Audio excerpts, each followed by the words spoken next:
Avertissement. L'émission qui suit est une émission payée par ses commanditaires.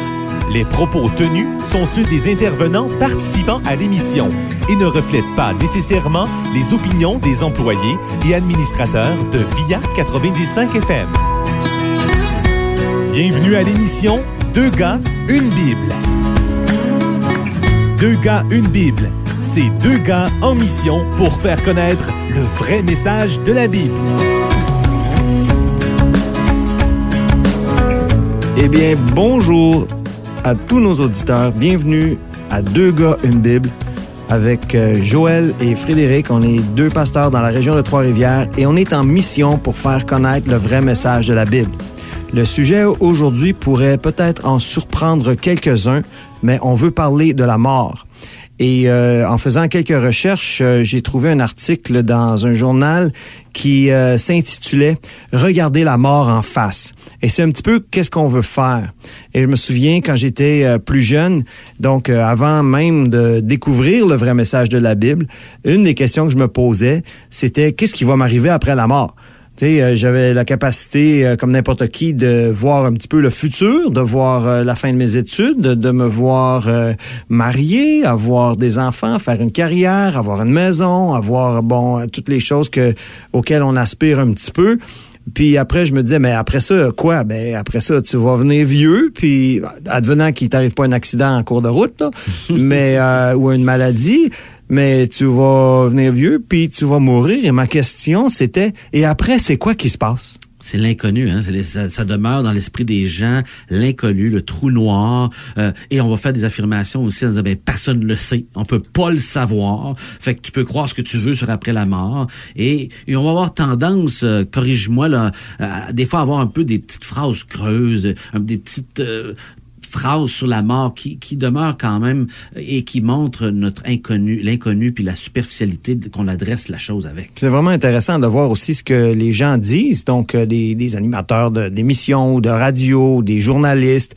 Ils vont parler de la mort et que les gens ici au Québec vivent dans le déni de la mort, qu'on tente de décrypter un sujet encore tabou à l'heure actuelle. L'idée aussi, il faut amadouer la chose. Il faut relaxer avec ça. Faut apprendre à mieux gérer la mort. Oui, puis on a toute une industrie derrière ça aussi qui veut nous aider à acclimater la mort. Aujourd'hui, l'industrie de la mort, les salons funéraires, puis je parle pas contre ça ici, là, les cercueils, l'incinération, les urnes, les avis de décès dans le journal, la formation des techniciens en thanatologie, oui. L'étude, dans le fond, de la science de l'attitude vis-à-vis de la mort, les rites funéraires, c'est énorme comme business. Ça coûte cher mourir. Et si je critique pas cet aspect-là, c'est juste un constat. Et ce qu'on veut, c'est que les gens, on veut faciliter le processus vers la mort et le deuil et rendre cela le plus beau et agréable possible, mais est-ce bien le cas?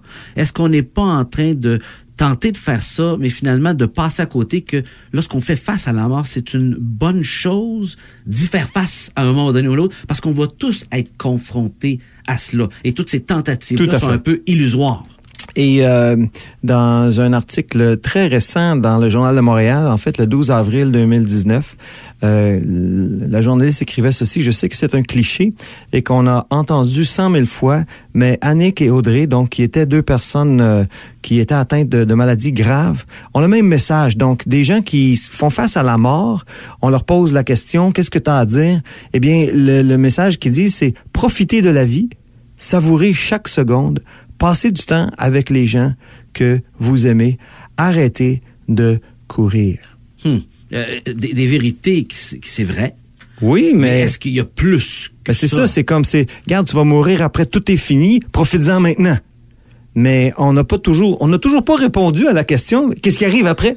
Tout à fait, parce qu'à la fin de la journée, la mort demeure un sujet qui est quand même pas facile, et surtout quand on est touché par la mort. Ah, et certains auditeurs sont peut-être récemment avoir vécu l'expérience de perdre quelqu'un de proche et que c'est un sujet sensible, oui. très émotif. Oui. Et même alors que vous nous écoutez, peut-être qu'il y a des larmes en pensant à quelqu'un que vous aimez qui est trépassé. C'est une dévastation. Et puis, ce déchirement-là aussi, c'est un autre aspect que, à un moment donné, j'ai réfléchi à ça. C'est que dans l'intention initiale de Dieu, dans la création, il n'y en avait pas de mort.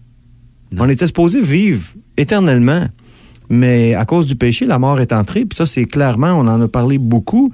Donc, cette séparation n'est pas naturelle. C'est des relations qui devraient exister pour l'éternité, qui vont être restaurées pour ceux qui vont vivre éternellement, évidemment. Mais c'est pour ça que c'est si déchirant. J'ose même dire que c'est pas naturel. Oui, et parce que c'est pas naturel, Frédéric, dans le fond, ça se veut quelque chose que Dieu permet de vivre. C'est pas des conséquences de nos choix humains, d'avoir tassé Dieu. Oui. Ça se veut à chaque fois qu'on le vit, un moment pour que ce mal de vivre qu'on vit à ce moment-là nous confronte à qu'est-ce que je vais faire avec ça. Est-ce que je vais m'approcher de Dieu pour trouver de la Bible, de la parole de Dieu, pour trouver une réponse vraie et profonde à mes questions?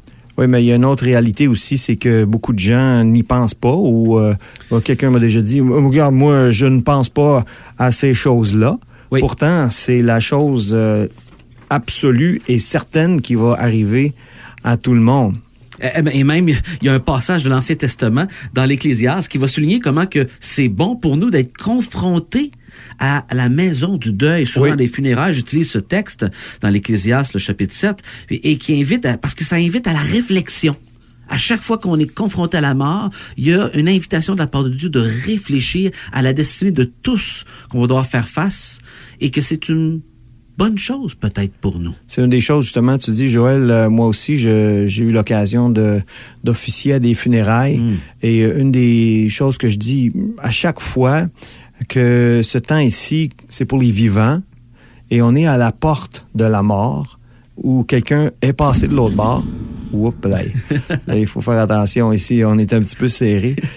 Mais que c'est un temps de réfléchir. Et ce qui nous amène à la question du début. Donc, on sait qu'on va tous mourir.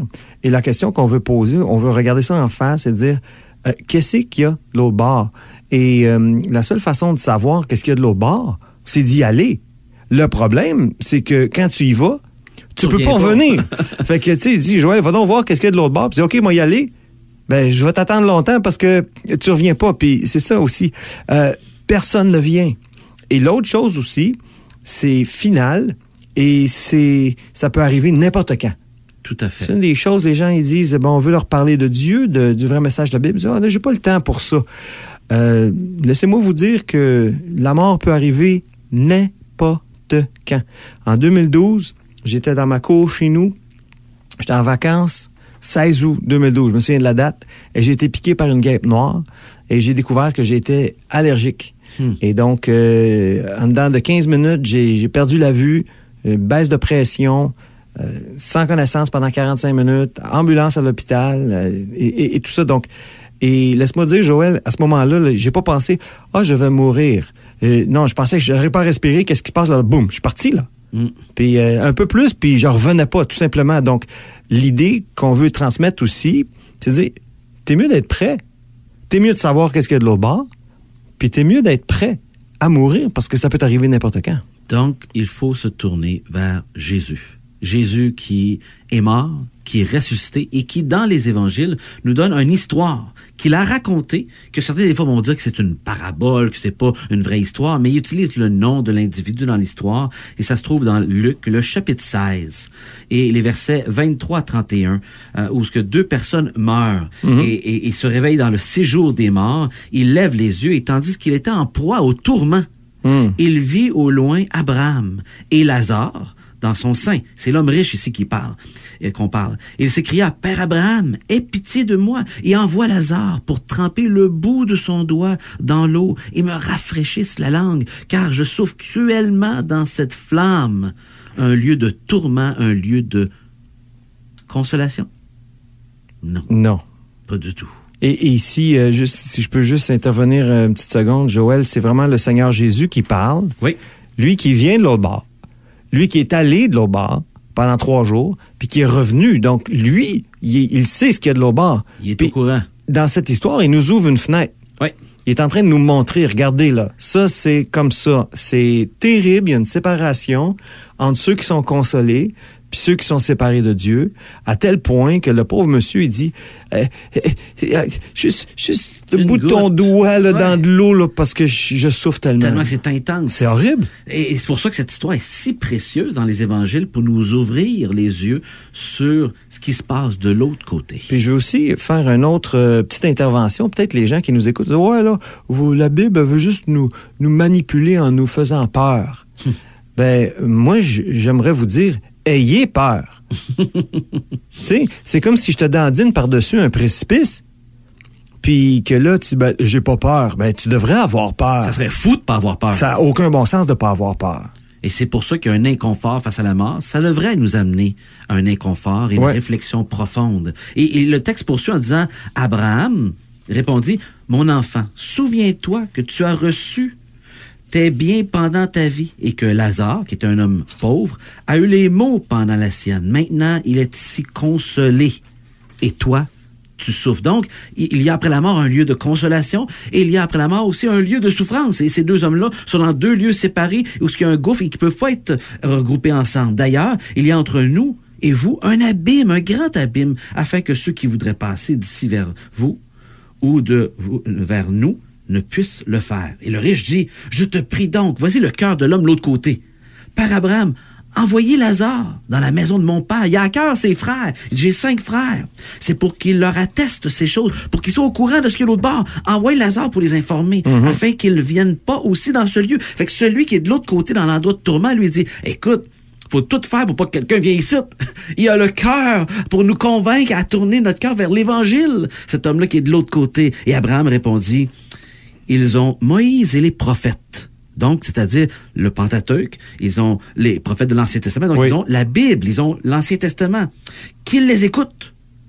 Et il dit, non, Père Abraham, mais si quelqu'un des morts va vers eux, ils se repentiront. Vous voyez la repentance. Et Abraham leur dit, s'ils n'écoutent pas Moïse et les prophètes, donc la Bible, ils ne se laisseront pas persuader quand même quelqu'un des morts ressusciterait. Et Jésus savait de quoi il parlait. Absolument. Donc, la Bible identifie pour nous l'origine de la mort. C'est à cause du péché. On voit ça dans le livre de la Genèse.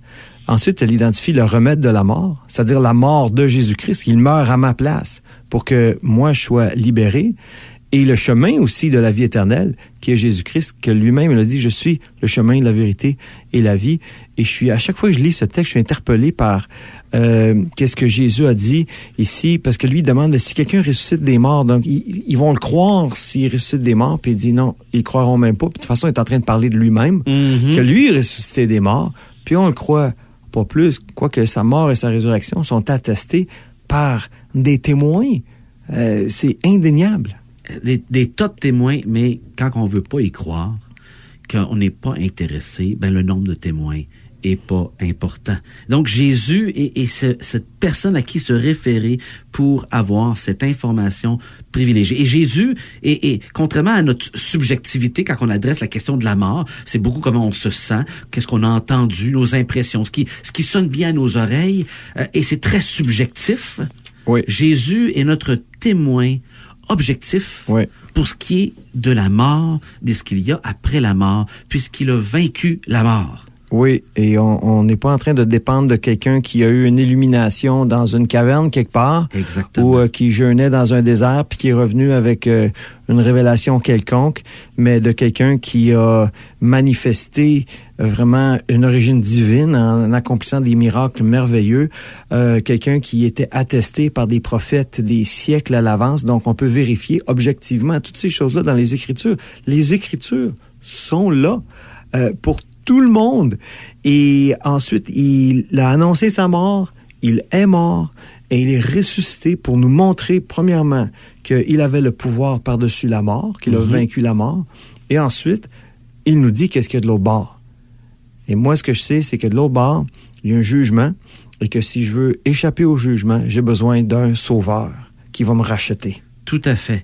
Donc, le vrai message de la Bible est un message d'espoir. Et pour terminer, on peut citer les paroles de Saint Paul qui est dans 1 Thessaloniciens, le chapitre 4 et les versets 13 et 14, dit ceci: « Nous ne voulons pas, frères, que vous soyez dans l'ignorance au sujet de ceux qui dorment. » C'est une image ici pour parler de ceux qui sont morts. Il veut pas qu'on soit dans l'ignorance, il veut pas qu'on soit dans la subjectivité, qu'on soit sans information à ce sujet-là, afin que vous ne vous affligiez pas comme les autres qui n'ont point d'espérance.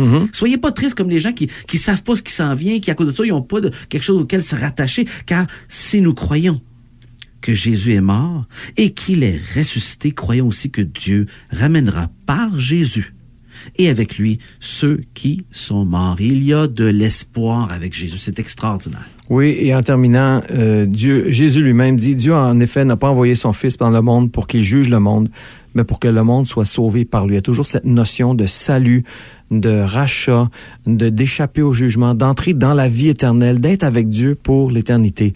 Celui qui croit en lui n'est point jugé, mais celui qui ne croit pas est déjà jugé, parce qu'il n'a pas cru au nom du Fils unique de Dieu. Et encore une fois, ça, c'est le centre du vrai message de la Bible, et c'est pour ça qu'on le répète continuellement. Donc, c'est tout le temps qui nous reste cette semaine. On profite de l'occasion pour vous inviter à nos réunions publiques du dimanche, à nos églises respectives, à l'église baptiste évangélique de Trois-Rivières, au 8305, le boulevard des Forges. Et à l'église Vie-Nouvelle de Trois-Rivières au 80 La Treille. N'hésitez pas de communiquer avec nous par email à 2gars-une-bible@hotmail.com. Et vous pouvez aussi nous visiter sur notre page Facebook 2 gars, une Bible, tout simplement. Et en terminant, on veut vous inviter à lire la Bible et croyez en Jésus-Christ, le Fils de Dieu, qui est mort, vraiment mort, mais qui est ressuscité pour nous dire qu'est-ce qu'il y a de l'autre bord.